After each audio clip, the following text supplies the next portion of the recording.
Hello and welcome to another episode of the Mountain West Insider Podcast here on the Field of 68 Media Network. My name is Rob Dosser. I have Jeff Goodman with me, and today we have the man that orchestrated the miracle at 72-20, Wyoming head coach Jeff Linder. Yes, Jeff, we have you on for what we believe is the biggest regular season comeback in the history of college basketball. You guys were down by 11 points at home against Colorado State with, I believe it was 52 seconds left. You were down by 5 with 3.7 seconds left. Be honest with me, Jeff.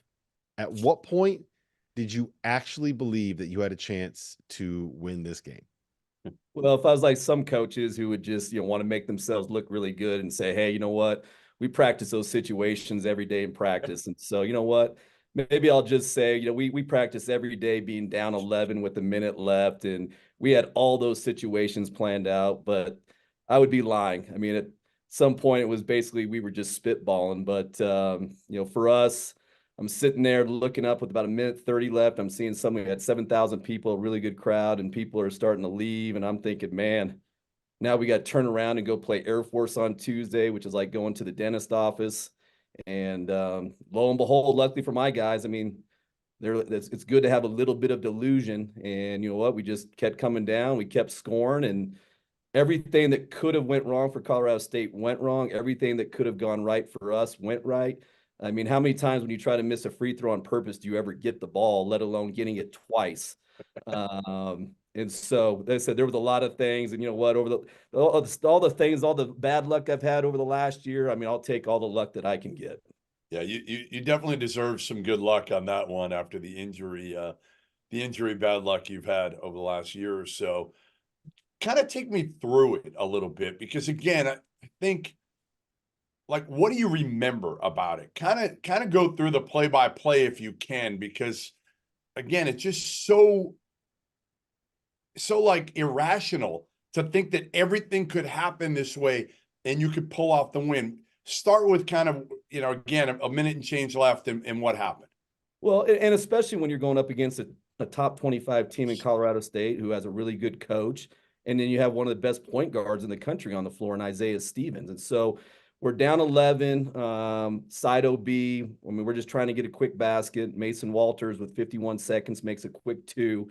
And then from there, I mean, it's not like we're a great pressing team, but we kind of jumped in the press, got a foul. They missed the front end of 1-on-1, and then had a guy come down, Sam Griffin, transfer from Tulsa, my leading scorer, who can make a lot of he can make tough shots, and he kind of just came down and started making some shots, and then lo and behold, it got to where we were down 5 with about 10 seconds left. Jalen Lake missed the second free throw.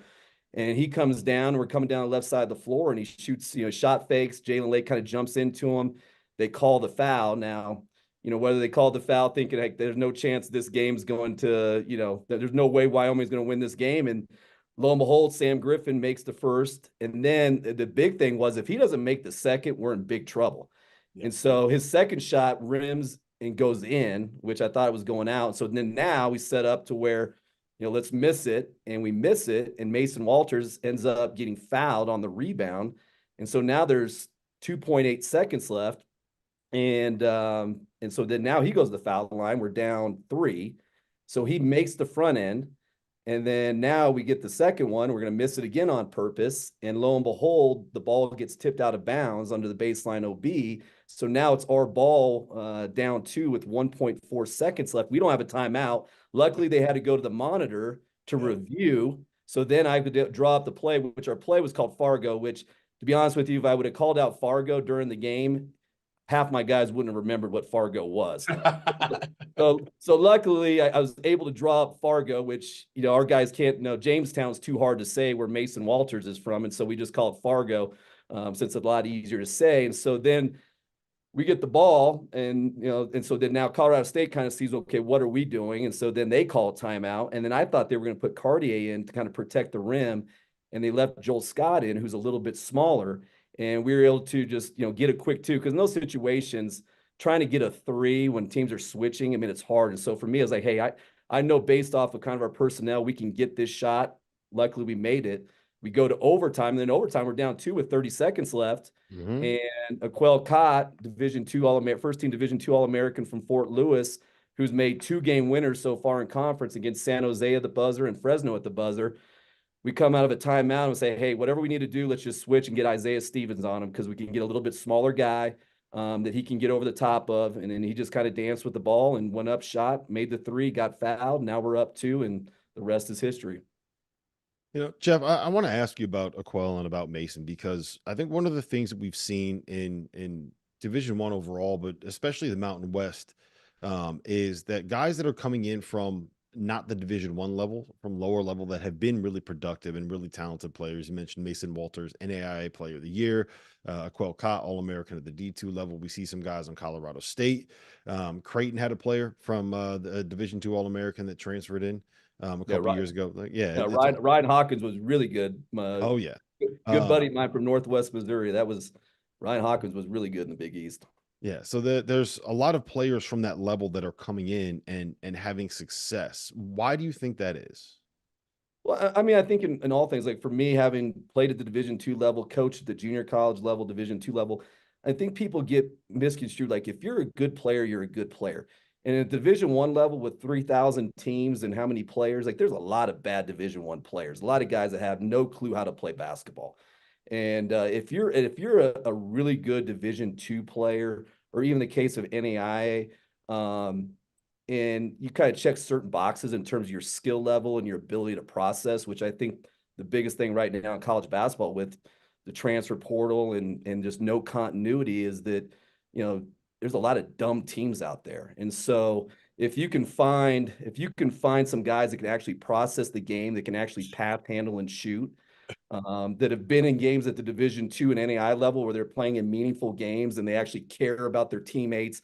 They're not entitled, like my guys. I mean, they go to a nice restaurant. They're like, man, oh man, it's not even a nice restaurant, but they're not going to 7-Eleven after the game for post-game meal and getting some beef jerky. I mean, for the fact that they actually get a catered meal. I mean, so they're just really appreciative of what they have. And I think that's the biggest thing for me this year, is just having a group of guys that there is no sense of entitlement, and they just, they want to prove that they can play at this level, where there's so many of these guys that, if the things aren't just perfect for them, they just quit, they just transfer. And so for these guys, I mean, they had to earn everything they got. And, and that's where Joel Scott at Colorado State, Cartier at Colorado State, there's a lot of good Division II and NAIA players, and there's a lot of bad Division I players. That's the quote of the year from Linder. There are some really dumb teams out there. I love it. Love it. Listen, the Mountain West this year, really good. Like really, really good this year. I'm actually going to make a trip out. I haven't told anybody this. This is breaking news. But I'm coming out in a couple weeks. I'm going to see San Diego State at Utah State. Never been to Logan. And then I'm going to go see Colorado State at New Mexico the next night. And I'm so excited, because you got 4 teams that honestly, they're all going to be in the tournament unless something crazy happens. And they're all going to have a chance to advance in the tournament. Why is the league, Jeff, so much better this year overall? Yeah, I don't know. I mean, in terms of overall, I mean, last year was really good. I mean, when I was in the league in 2013 at Boise at the system with Leon, when we had 5 teams, the NCAA tournament, the fact was in 13, though, I mean, there were some really good teams with like NBA guys on it, but we just couldn't win games in the tournament. So I think with San Diego State kind of getting the monkey off the league's back by making the run they did. And I think the thing about our league is that, one, you got really good coaches. Every coach will say that about leagues. Other than Leon, right? Other than Leon. Yeah, no question. Instead of, I mean, it's amazing. He's been around longer than anybody. I mean, he's the mayor of the league now, but but I think you got really good coaches. And I think in our league too, you go back to dumb teams, and there's no dumb players. I mean, we got really, teams with really smart players. I'm not sure in terms of like the pro side, in terms of NBA, that we have that ceiling of NBA guys. Like there's not like a Roddy or some of the guys that we've had in terms of first or second round picks, but there's just a lot of really good players. And then for, in college basketball nowadays, a lot of places, they just don't care unless you're winning. And in our league, I mean, they're college towns, and every place you play. I mean, right now, we've been on the road for 3 games at New Mexico, at San Diego State, at Utah State, and we played in front of sold out crowds in each venue. And I think what's the toughest one, Jeff? What is and I know this could get you in trouble, but I'm going to ask you anyway. What is the place that either your players or you're like, man, this is the toughest place in the league? Well, when I was at Boise with Leon, my last 2 years there as an assistant, we beat them there twice. We actually snapped the win streak when they were up five. It was like at 170 games when they were up with 5 minutes left. But Viejas is such a fun place to play. I mean, it's almost too cool of an atmosphere. New Mexico is just another story. I mean, it's just New Mexico's different, and I'd say probably that place when it's full. I mean, I'm coming down, the ramp before the game there, and I'm sitting there like these, it's a little bit dark and there's a bunch of guys in front of me. And I think they're former players. And there's one guy that's just enormous. And I see the AD, it's kind of walking down with them. I think they're former players. And I'm walking down. I'm like, God, I got to get down there to the game. So I get down to the floor. And then lo and behold, about 20 seconds later, they're announcing Shaquille O'Neal's here. And I'm like, oh, that was who I just passed up coming down the ramp with Shaq. And I'm like, we got no chance tonight. And we got DJ Diesel in the crowd. Like, you got Snake up there, and you got 15,000 people from New Mexico just saying crazy things, and that would probably be the place when it's going to win.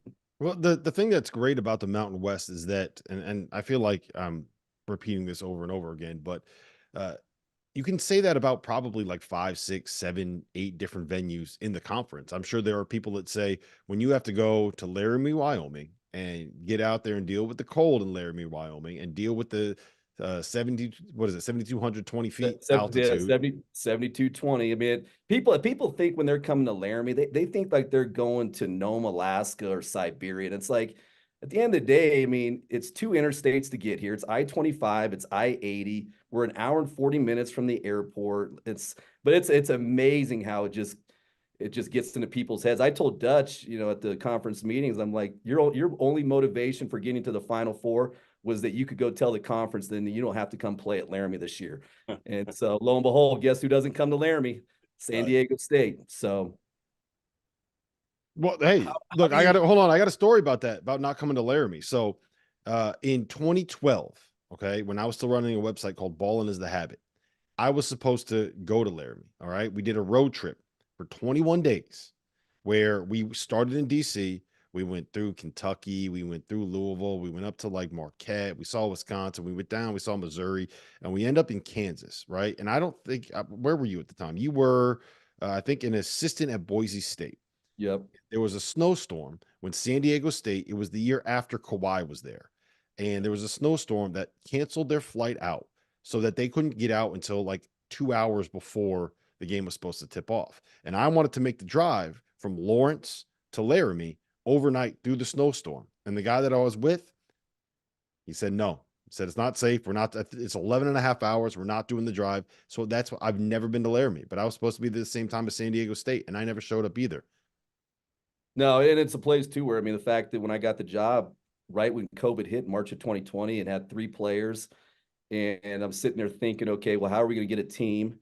And then lo and behold, 2 years later, 18 months later, we're a top 25 team. We're getting that large bid the NCAA tournament. And sometimes I leave here and I'm traveling wherever I'm traveling to, and I can go in 4 different directions. And within 30 minutes, I have no cell phone service. I'm like, if people had any idea of what it is and how hard it is. And that's the beauty of Laramie and what Coach Shyatt and what some of the coaches prior have done is that, you're able to identify the Larry Nances, the Josh Adams, the Fennis Dembos, and develop those guys. And then that you have those guys for 3 to 4 years. But now with the current landscape is okay. Now when you have to go someplace else to recruit a player, because in Wyoming, I wish we had more guys that could come and play at Wyoming, but that's just not the reality of our state. And so now I got to go in somebody else's backyard and I identify a guy that they couldn't, Graham Ike, for example. And then now Marcus Williams, another example. But so then now for a place like Wyoming, who really, I mean, it's the one school in the state.